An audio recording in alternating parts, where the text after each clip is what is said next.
hasta aquí nos ayudó el Señor.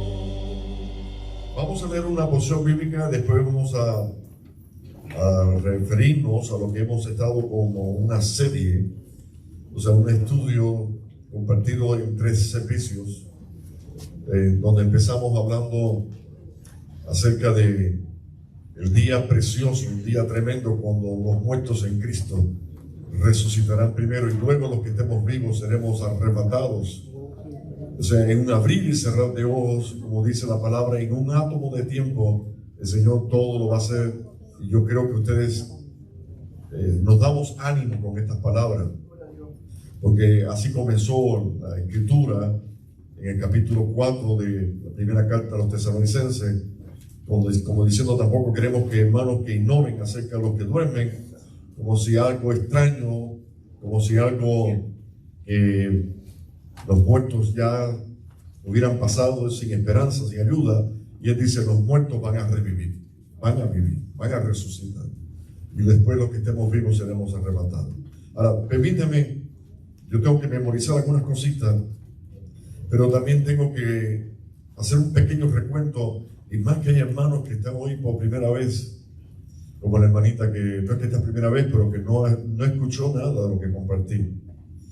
Y quiero decirles que esta carta comienza diciendo que esta iglesia comenzó, cuando se convierte, comenzó en una gran tribulación, en una fuerte tribulación. De todas las cartas que el apóstol Pablo escribe, posiblemente la iglesia que más tribulación ha pasado es Tesalónica.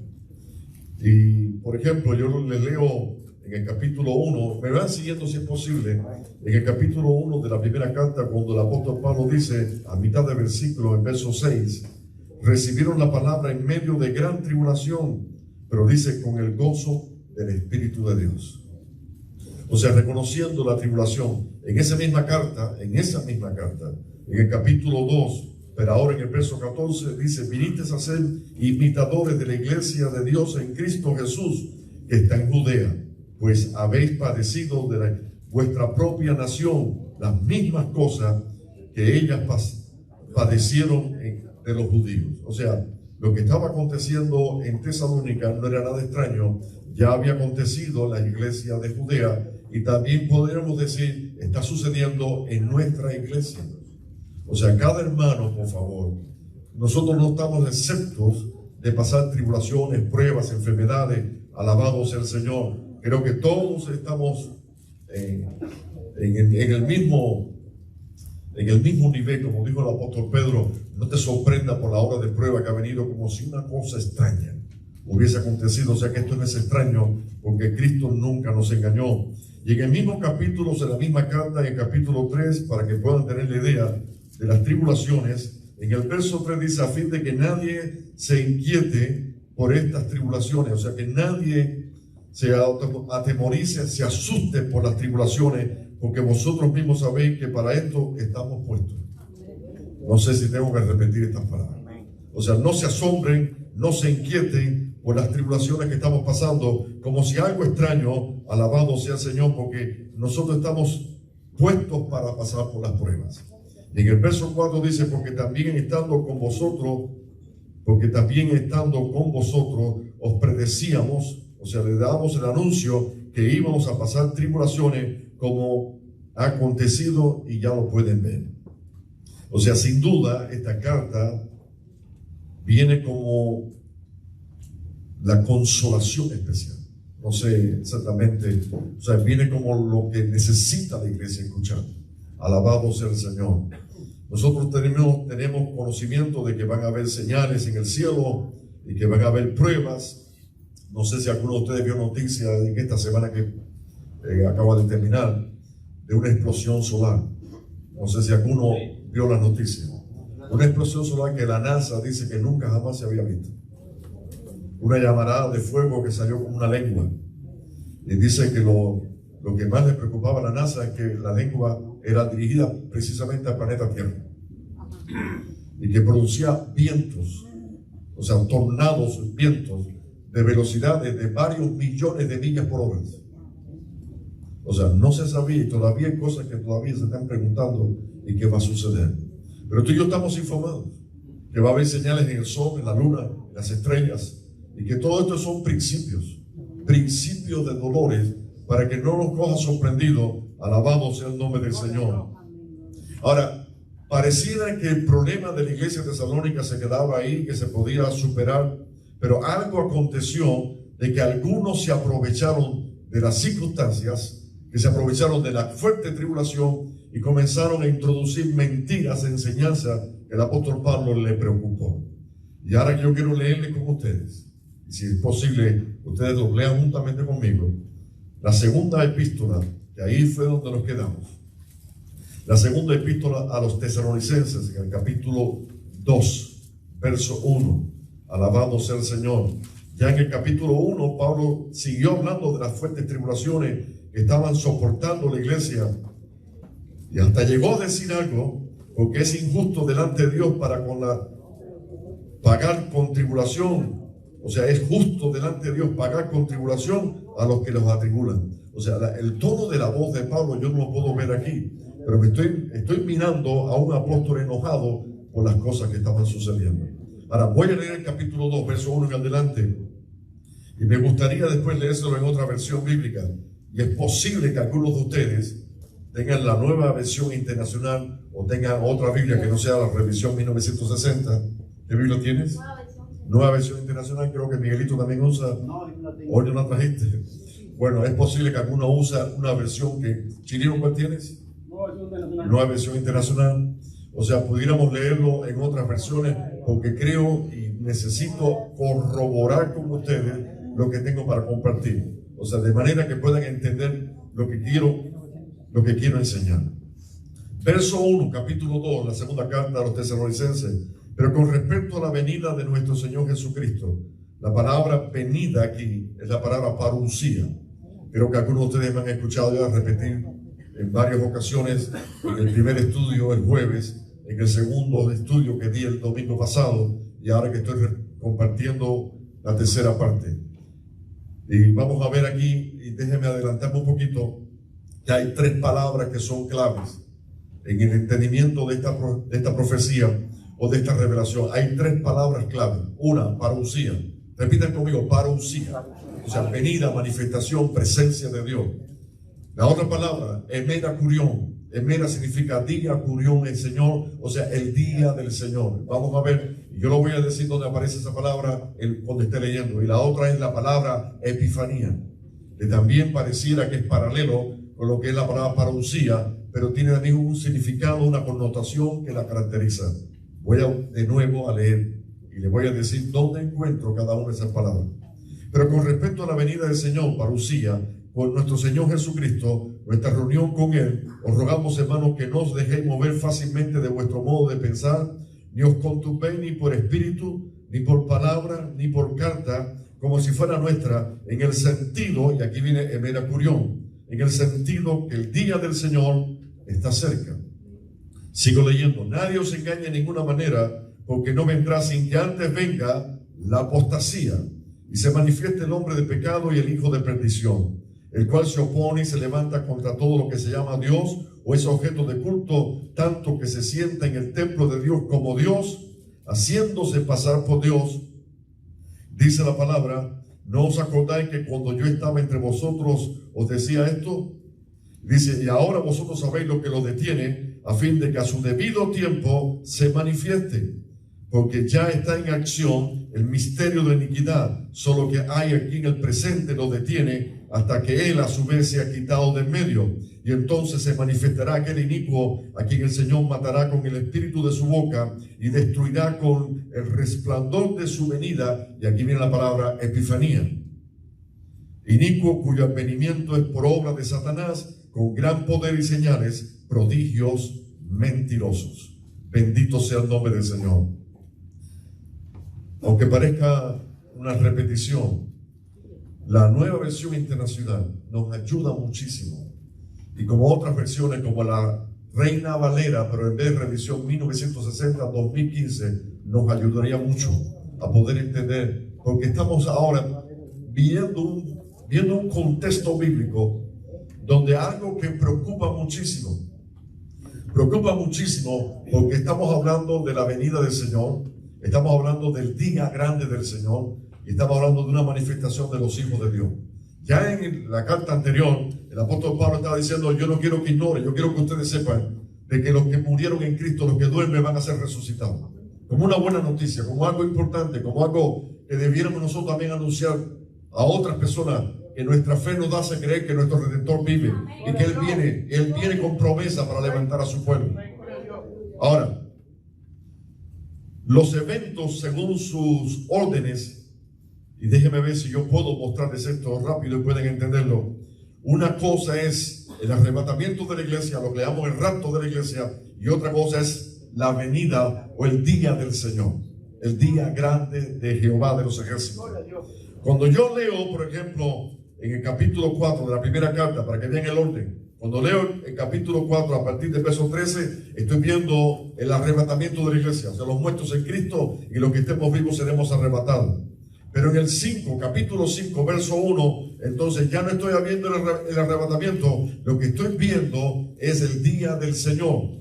Dice ahora, pero acerca de los tiempos y de las ocasiones, me llamó mucho la atención estas dos palabras, porque son las dos palabras que se emplean para hablar de tiempo. Una es cronos, de ahí viene la palabra cronómetro, y la otra es la palabra kairos.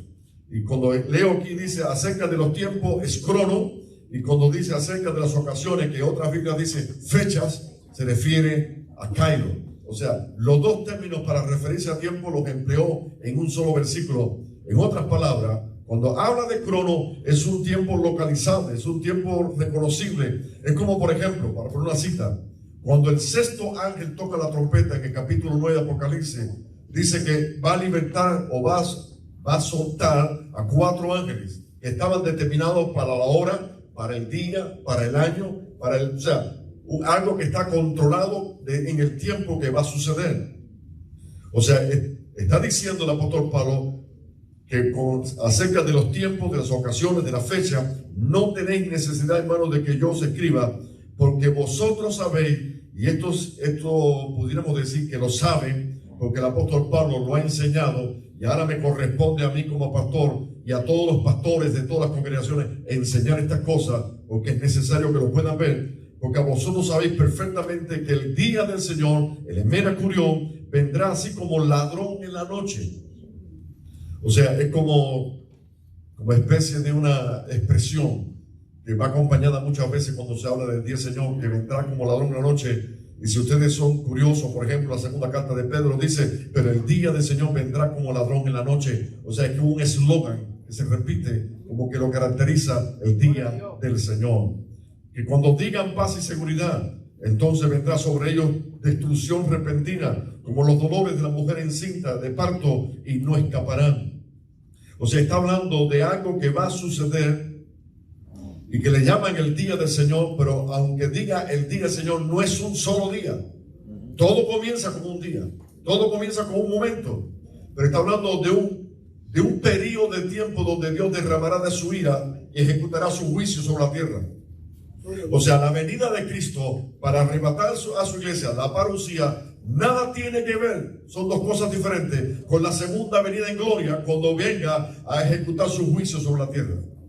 Voy a repetir eso. Creo que lo importante debemos repetir. Una cosa es el arrebatamiento de la iglesia, otra cosa es la segunda venida. Son dos eventos diferentes. Por ejemplo, en el Antiguo Testamento, ya desde el Antiguo Testamento, se hablaba más de la segunda venida de Cristo que cuando vino y nació en Belén de Judea. Los veo con la cara seria, no sé si me están entendiendo. O sea, la Biblia repite, reconoce muchas más veces la segunda venida de Cristo en gloria, mucho más que cuando vino y nació en Belén de Judea. O sea, como que es el evento máximo, lo más importante, cuando todos los ejércitos, o sea, cuando todo caiga debajo de la planta de los pies y con el espíritu en su boca, con la espada en su boca, ejecutará su juicio y matará. O sea, va a destruir, porque así está establecido. Solamente que hay que esperar que llegue al clímax máximo donde el pueblo, o sea, el mundo está provocando Dios a ira. Alabado sea el nombre del Señor.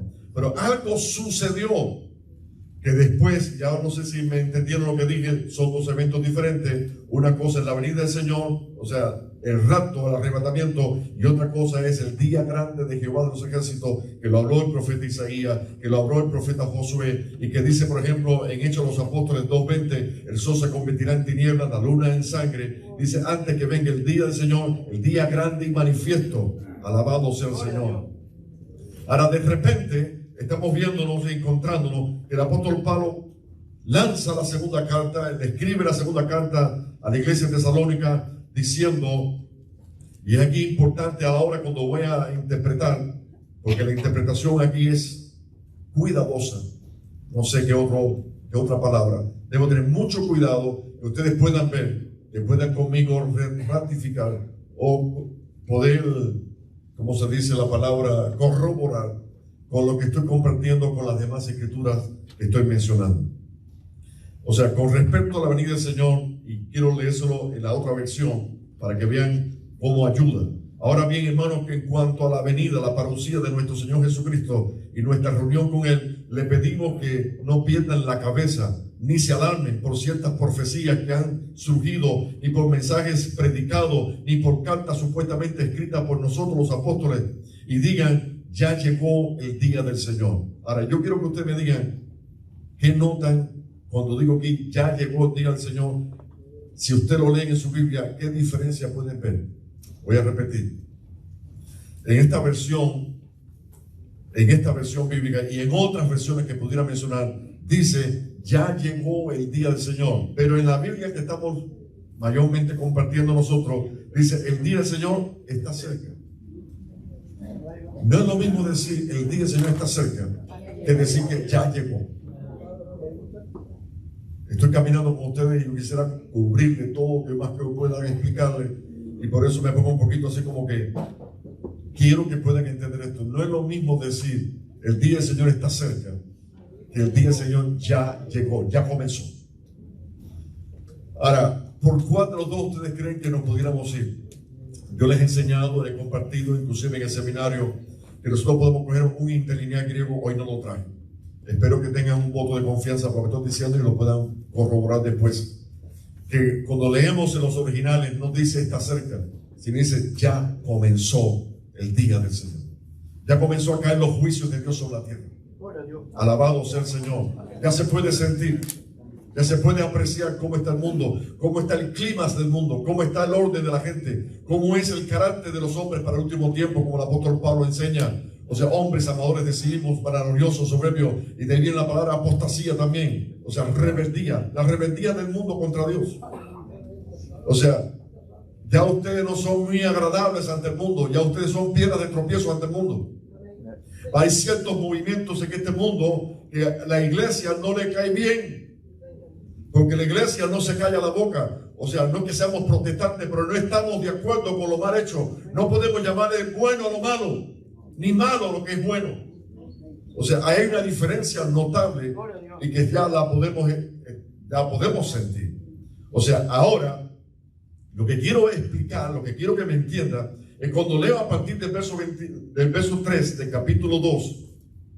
Yo no sé si podrán ponerme en la pizarra. Segunda carta a los Tesalonicenses, si puedes. Capítulo 2, verso 3. Gracias. Nadie os engañe en ninguna manera, porque no vendrá sin que antes venga la apostasía y se manifieste el hombre de pecado, el hijo de perdición. Ahora, ¿a cuál de los dos eventos se refiere aquí el apóstol Pablo? ¿A la venida cuando venga para levantar su iglesia? ¿O al día del Señor que ya comenzó? Voy a repetir la pregunta y quiero que la cojan despacito. Este contexto para descubrir quién es el agente que no se menciona, que detiene el hecho de que se manifieste el día del Señor. O sea, en otras palabras, esto era uno que hubiéramos hecho un lunes, un martes y un miércoles, porque cuando pasan muchos días tener que explicarlo todo otra vez y ver las caras serias, yo me preocupo también. O sea, ¿a qué se refiere el apóstol Pablo cuando dice nadie se engañe de ninguna manera, porque no vendrá sin que antes venga la apostasía, se manifieste el hombre de pecado, el hijo de perdición? ¿A qué se refiere el apóstol Pablo aquí? ¿Al día del rapto o al día del Señor? Vamos a ver que el día del Señor es casi el final. Las palabras que se emplean aquí son casi al final. Alabado sea el nombre del Señor. O sea que estamos, como que el apóstol Pablo está presentando algo que ha enseñado otras veces, como que ya la iglesia de Tesalónica lo sabe y la iglesia de Benecer debiera también saberlo. Que el día del Señor no vendrá con avisos. Que el día del Señor es el juicio final, cuando el Señor ejecutará el ardor de su ira. Alabado sea el nombre del Señor. O sea que no va a suceder el día del Señor. O sea, el día del Señor no ha llegado todavía. Porque están diciendo los falsos profetas, los falsos predicadores, las cartas falsas, como si Pablo lo hubiera firmado, están diciendo que el día del Señor ya llegó. Y el apóstol Pablo ahora dice, no ha llegado, ¿por qué? ¿Por qué no ha llegado? Porque todavía tiene que manifestarse la rebeldía de los hombres, la apostasía, y tiene también que venir el hombre de pecado y el hijo de perdición, que todavía no ha venido. O sea, estamos mirando un enfoque de una preocupación del apóstol por una iglesia que estaba temerosa, angustiada, primero porque los muertos en Cristo, ¿qué pasará con ellos? Si ya vino el día del Señor, entonces aquí se perdió todo. O sea, Dios tiene el control, pero algunos de nosotros lo perdemos. Escuchando, oyendo, viendo, leyendo cosas que no son de parte del Señor. Ahora, ya llegó el día del Señor. No se deje engañar de ninguna manera, porque primero, y aquí está el orden, tiene que llegar la rebelión contra Dios, la apostasía, y tiene que manifestarse el hombre de pecado, el hijo de perdición. Dice, este se opone, se levanta contra todo lo que se llama Dios, es objeto de culto o de adoración, hasta el punto de adueñarse del templo, cuando dice sentarse en el templo, tomar control del templo y pretender que Él es un Dios. O sea, todavía eso no ha sucedido. Por eso el apóstol Pablo dice, miren bien lo que estoy diciendo, porque yo lo he enseñado, y si esto no ha acontecido todavía, el día del Señor no ha llegado. Por tanto, no se deje engañar, como diciendo, los muertos en Cristo ya sucedió y nosotros nos quedamos. O sea, qué terrible es que de repente nos digan, ya los eventos de la iglesia ya sucedieron y la iglesia de Benecer se quedó. Alaba a Dios. O sea, es algo notorio de preocupación del apóstol Pablo. Inclusive llegó a decir en la segunda carta que no podía esperar más y escribió la segunda carta. Alabado sea el nombre del Señor. O sea, no se recuerdan de que yo les decía estas cosas cuando estaba con ustedes. O sea, como que yo le enseñé, como que yo le expliqué. Bien sabe que hay alguien hoy que lo detiene, que detiene a este hombre. Algo no es un término específico, es un término neutral. O sea, no es definido como tal. O sea, no habla de una persona, sino que lo presenta como algo, a fin de que Él se manifieste a su debido tiempo. Y en este caso, Él es el anticristo. Es cierto que el misterio de la maldad ya está en acción, su poder pero falta que sea quitado de medio el que ahora lo detiene, y aquí pasa del neutro, pasa al definido, como que alguien lo detiene. Vamos a hablar de los puntos, de los posibles puntos. Y fíjense, déjenme explicar esto. En una ocasión, es un paréntesis por favor, en una ocasión le traen una mujer al Señor sorprendida en el mismo acto de adulterio, para que vea si el Señor la condenaba o no la condenaba. Y cuando le traen a la mujer y le dicen que la habían sorprendido, el Señor se inclina al suelo y comienza a escribir. Amén. Pero no dice la escritura qué fue lo que escribió. Le voy a poner una tarea para que vean qué curiosidad tan grande. Ponga en YouTube, ponga qué fue lo que escribió el Señor en la arena cuando le trajeron a la mujer en adulterio. Ustedes se van a sorprender cuando vean que hay varios ya que saben lo que escribió y que tienen la revelación de que fue lo que escribió. Ahora, no puede suceder lo mismo en este pasaje bíblico al decir hay alguien que lo detiene, pero no dijo qué es lo que lo detiene. Voy a repetir, no puede suceder lo mismo que empecemos a especular, alabado sea el Señor, de qué es lo que lo detiene, no habiendo dicho Pablo qué es lo que lo detiene. Ahora, aquí es donde está el problema. Si yo le añado algo que no es conforme a la voluntad de Dios, y que puede desviar la atención con otra doctrina, entonces es terrible. El remedio es peor que la enfermedad. Pero también nos cuesta también, nos preocupa que nosotros no podamos comentar algo que pudiera ser posible sin afectar la doctrina. No sé si me explico.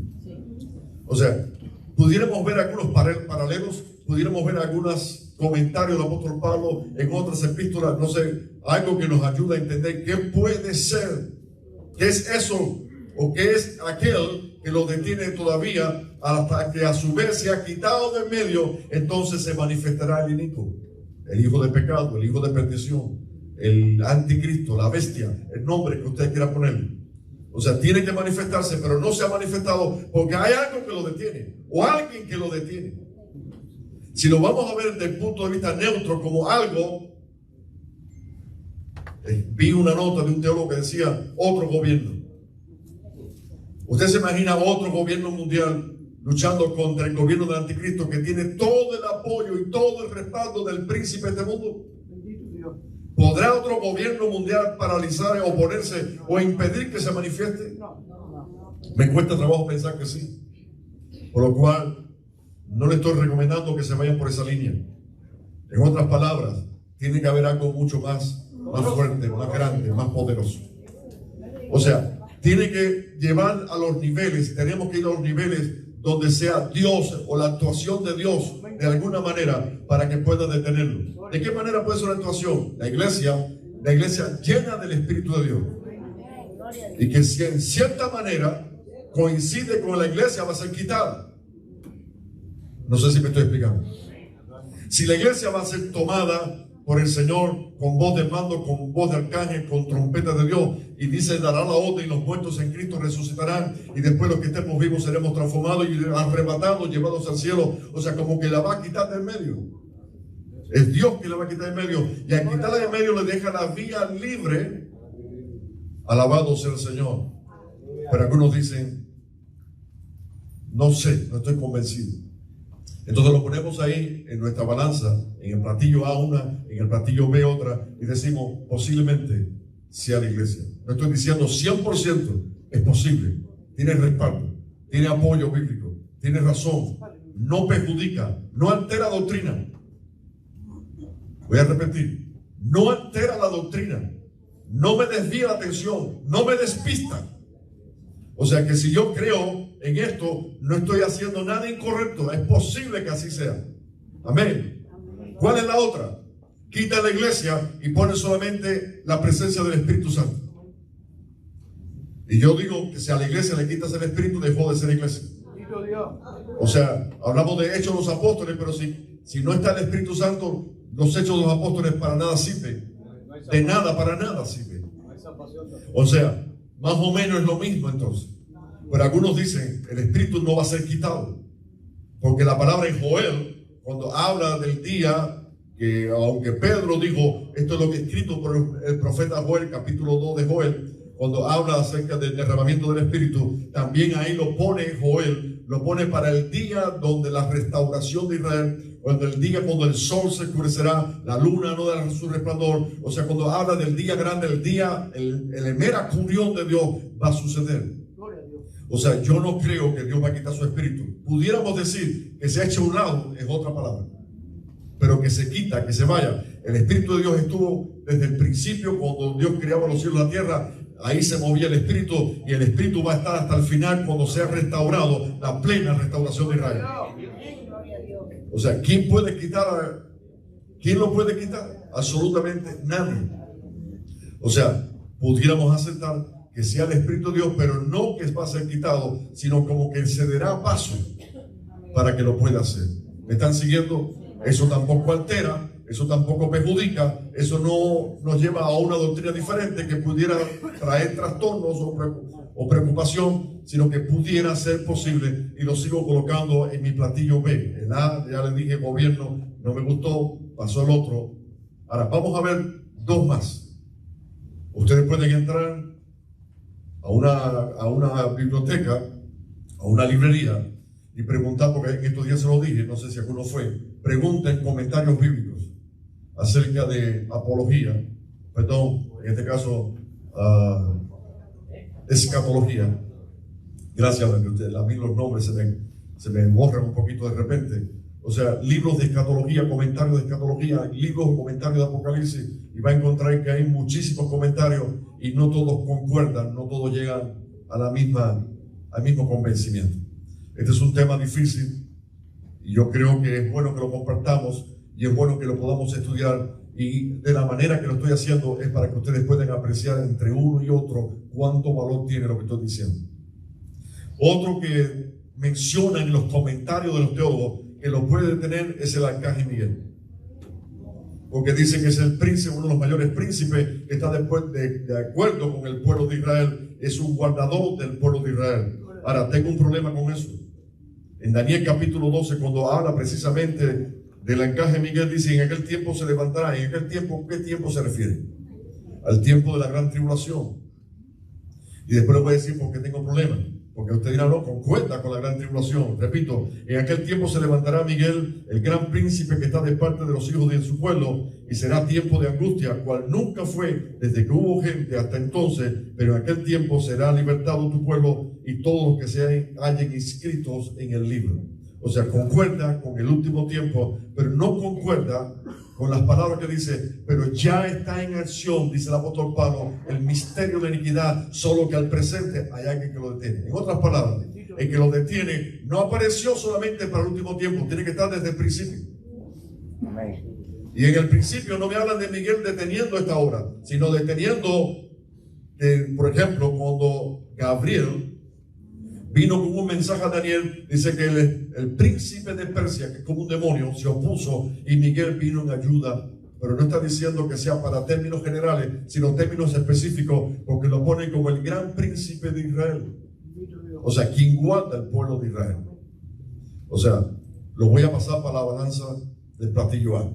Me quedo con el otro. Ahora, ¿qué otra cosa pudiera, según los comentarios, qué otra cosa pudiera detenerlo? Vamos a ver el capítulo 11 de Apocalipsis. En el capítulo 11 de Apocalipsis ya vemos que el templo existía. Está hablando del templo de Dios en el verso 1, capítulo 11, verso 1, donde dice: entonces me fue dada una caña semejante a una vara de medir, y se me dijo: levántate y mide el templo de Dios. O sea, el templo existía ya. El templo de Dios es clave, es necesario, corrobora la promesa. O sea, como habla el Señor en Mateo 24 de lo que Daniel dice de la abominación desoladora, para que exista la abominación desoladora tiene que haber templo, porque es como profanar el sacrificio, es como pisotear el orden del culto dentro del templo, o sea, humillando al pueblo de Israel. Repito, entonces me fue dada una caña semejante a una vara de medir, y se me dijo: levántate y mide el templo de Dios, el altar, los que adoran en él, pero el patio que está fuera del templo déjalo aparte, no lo midas, porque ha sido entregado a los gentiles. Ellos hollarán la ciudad santa en Jerusalén 42 meses, que equivale a 3 años y medio. Pero ahora sigue leyendo, en el mismo contexto dice el verso 3: y daré a mis 2 testigos que profeticen por 1260 días, vestidos de silicio. Esta cifra, 1260 días, es igual a 42 meses, es igual a 3 años y medio, es igual a tiempos y mitad de tiempo, que son las 4 maneras de decir 3 años y medio. No sé si hablé muy rápido. O sea, daré a mis 2 testigos. ¿Quiénes son estos 2 testigos?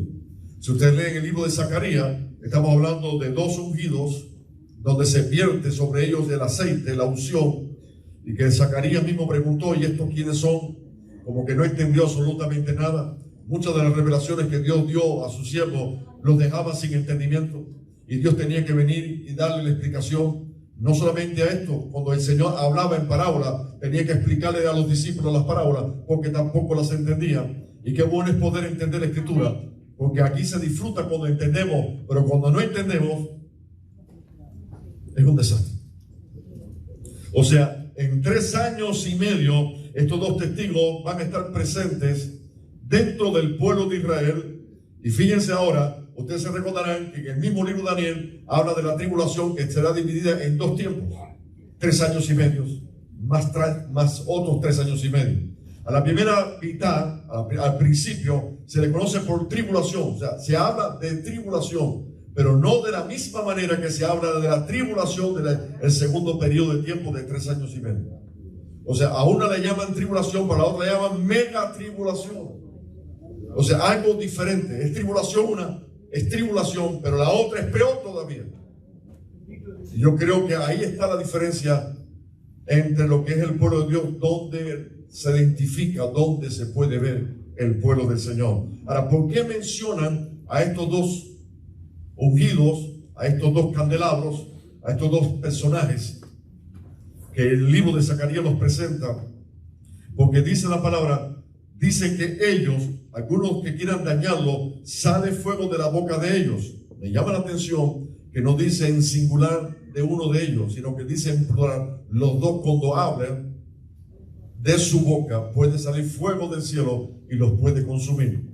Ese ministerio se le dio al profeta Elías, al único que se menciona en la Biblia con esa, vamos a decir, con ese ministerio, con esa característica. Gracias por la ayuda. Se menciona solamente el profeta Elías. Sale fuego de la boca de ellos y devora a sus enemigos, y si alguno quiere hacerle daño, debe morir él de la misma manera. Estos tienen poder, y dice estos en plural, para cerrar el cielo a fin de que no llueva en los días de su profecía. Tienen poder sobre las aguas para convertirlas en sangre, para herir la tierra con toda clase de plaga cuantas veces quieran. O sea, es como si estuvieran representando uno a Elías y el otro a Moisés. Yo no estoy diciendo que sea Elías y Moisés. No estoy diciendo que sean Elías y Moisés.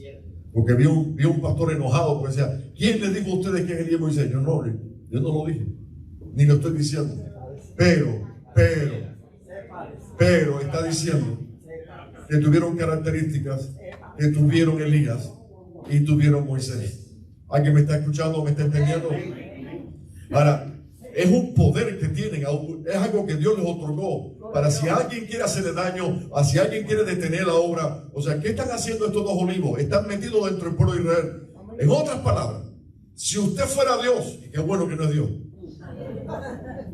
si usted fuera Dios o yo fuera Dios y fuera a escoger dos personajes que pudieran instruir al pueblo de Israel y convencerles que Jesucristo es el Mesías. O sea, para una plena restauración tienen que conocer y reconocer a Cristo como el Mesías. ¿A quiénes usted le enviaría? Algunos dicen, ay no, porque no vio muerte. Pero Enoc, Israel no conoció a Enoc. Es que ni Abraham conoció a Enoc, porque Enoc fue mucho antes que Abraham. O sea, le vas a enviar a alguien que no conoce. Yo creo que le enviaríamos a uno bien conocido que representa la ley y que representa a los profetas. O sea, parece que estoy poniendo nombre y apellido, pero todavía no he dicho nombre y apellido. Estoy diciendo, me inclinaría, mi balanza sería por... Ustedes están repitiendo más que yo. Muy probable que sea Elías y Moisés, probable. Además, Moisés murió. Qué interesante, en el monte Tabor, en el monte de la transfiguración, se apareció Moisés y se apareció Elías. Y hablaban con el Señor, y hablaban de la muerte de él, y hablaban que tenía que ser en Jerusalén. O sea, Dios no es Dios de muertos. Dios es Dios de vivo, Dios de Abraham, de Isaac, de Jacob. Dios de vivo. O sea, ¿quién le puede poner un impedimento? No, porque la profecía dice que está establecido que los hombres mueren una sola vez y después el juicio. ¿Y qué tiene que ver esto con esto? ¿Qué tiene que ver si Dios quiere levantar a un muerto de una piedra o puede hacer un Abraham de una roca? Él puede hacer lo que quiera. ¿Acaso es algo imposible para Dios o algo difícil para Dios? Entonces, algunos creen que estos dos olivos, que estos dos candelabros, que estos dos profetas, estos dos ungidos, los pueden detener la manifestación, porque fíjense, en este periodo de 3 años y medio no apareció. Sin embargo, cuando ya son quitados o son muertos, y ustedes saben bien que murieron, los mataron, estuvieron expuestos en la plaza, o sea, en Jerusalén, a la vista de todo el mundo entero. Alabado sea el Señor.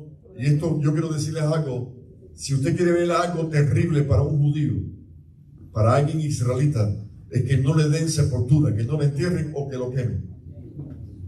Y aquí es como si fuese una humillación. Lo pusieron públicamente ahí sin enterrar, o sea, 3 días y medio, para que se pudiera, para que se compusiera, como diciendo algo abominable para el pueblo de Israel. Pero a los 3 días y medio, una voz del cielo dijo: suban. Y espíritu de vida entró en ellos y subieron ante los ojos de todo el mundo. Y dijo los ojos de todo el mundo, porque dice que todo el mundo lo vio. Anteriormente se enviaron intercambios de regalos unos a otros. Y para que haya intercambio de regalos en menos de 3 días, tiene que haber aviones de carga. Porque lo único es que de Miami mandar un paquete para Israel, como único, es por vía aérea. Y que llegue antes de 3 días. O sea que está reconociendo de que la ciencia ha aumentado, como dice Daniel. Y lo otro es que todo ojo lo vio. Con otras palabras, hubieron cámaras de televisión y pudo ver, todo el mundo pudo ver por su televisor que a los 3 días y medio, estos 2 testigos se levantaron, resucitaron, como si fuese un arrebatamiento, y lo pudieron ver. Ahora, ¿cuál es el problema para creer que estos 2 sean los que detienen a la bestia? Y las mismas palabras que voy a mencionar, porque dice el apóstol Pablo: solo que hay quien al presente los detiene hasta que su vez se ha quitado.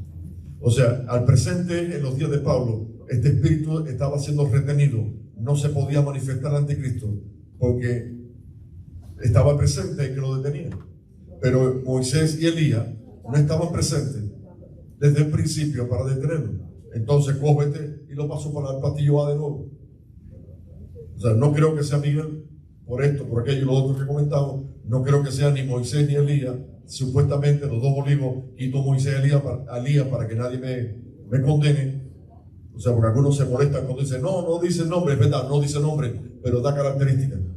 Y es muy probable que sea así. O sea que estos 2 creo que no pueden ser. Creo el hecho de un gobierno tampoco puede ser. Entonces, ¿dónde me quedo? Creo que una iglesia llena del Espíritu de Dios, con alguien que no está de acuerdo con el pecado, con alguien que levanta su voz y dice: eso no está correcto, como Juan el Bautista se paró delante de Herodes y le dijo: no es lícito tener la mujer de tu hermano. Alaba a Dios. O sea, pudo decir una palabra con autoridad. Y yo creo que la iglesia tiene autoridad para decir: esto no es bueno.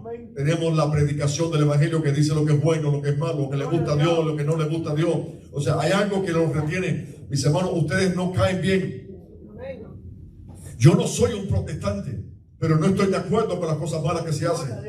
Alabado sea el Señor. Yo no me paro en una esquina a protestar, ni voy a la Casa Blanca, ni voy a ninguna otra parte para protestar, pero sí me levanto donde estoy, donde Dios me puso, para decir: yo creo en un Dios que le gusta esto, que le gusta aquello, y que le disgusta esto y que le disgusta aquello. O sea, conocemos, podemos hablar, podemos con toda base enseñar lo que a Dios le agrada y lo que a Dios le desagrada. O sea, esto lo puede detener. En otras palabras, el Emera Curión no ha sucedido, porque todavía no se ha manifestado la rebeldía de los hombres al clímax, al máximo. Porque muchas veces en la palabra aparece de que Dios no va a actuar hasta que lleguemos al clímax, al máximo del pecado. Cuando se llena la copa de Dios, entonces va a ejecutar su juicio. O sea, no vendrá el día del Señor, el día de Emacurión, hasta que no se haya manifestado la apostasía y se haga manifestado el hombre de pecado y el hijo de perdición, hasta que lo que lo detiene sea quitado de él. Gloria a Dios. Y esa es la interpretación que le pudiéramos dar al contexto donde no aparece quién es. Ahora, la pregunta es, entonces, ¿en qué tiempo será levantada la iglesia? Porque antes que venga el día del Señor, tiene que venir el arrebatamiento. Si ustedes se fijaron, y lo expliqué, en la primera carta de Tesalonicenses, primero habla del arrebatamiento y después habla del día del Señor. Como que son 2 cosas diferentes, una después de la otra. ¿Alguien me entendió? Pregúntale si no se entendió. Esto es clave. Lo que estoy diciendo ahora es clave para entender. O sea, el orden que el apóstol Pablo menciona es primero el arrebatamiento o el rapto de la iglesia y después el día del Señor. No puede ser primero el día del Señor, porque si sucede, como dice aquí el apóstol Pablo, que algunos enseñan que ya vino, entonces ya se produjo el arrebatamiento y nos quedamos. Quiere decir, en otras palabras, el orden de Dios a través del apóstol Pablo es que primero es el arrebatamiento y después viene el día del Señor. Ahora, ¿dónde yo pongo la iglesia? Y esto es una repetición de lo que voy a leer. Cuando uno de los sellos fue abierto, el sexto sello, alaba a Dios si puedes. Yo encuentro que después de hablar del pueblo de Israel específicamente, estamos hablando de Juan cuando ve la visión y la revelación, él dice que él vio como Dios dio una orden y usó la palabra metatauta en el capítulo 7 de Apocalipsis, cuando dice que vio 4 ángeles en pie sobre los 4 ángulos de la tierra, que detenían los 4 vientos de la tierra para que no soplase viento alguno sobre la tierra, ni sobre el mar, ni sobre ningún árbol. Vi que también otro ángel que subía de donde sale el sol y tenía el sello del Dios vivo y clamó a gran voz a los 4 ángeles a quienes se le había dado poder y hacer daño a la tierra y el mar, y les dijeron: no hagas daño a la tierra, ni al mar, ni a los árboles, hasta que hayamos sellado en su frente a los siervos de nuestro Dios.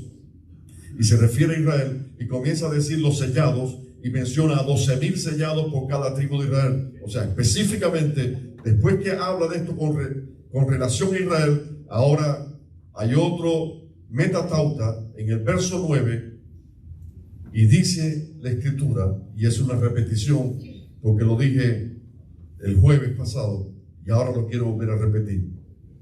Verso 9 de capítulo 7 de Apocalipsis. Dice: después de esto miré, y aquí una gran multitud. Si 144,000 es un número grande, ¿cuánto sería el número de los cuales no se puede contar? Y aquí una gran multitud, la cual nadie podía contar. Y especifica ahora, porque esta es la manera de Dios decirte si son judíos o si son gentiles. Y dice: de todas naciones. Si es todas naciones, no solamente Israel. De tribus, pueblos, lenguas. O sea, está hablando de la iglesia en general, que estaban delante del trono.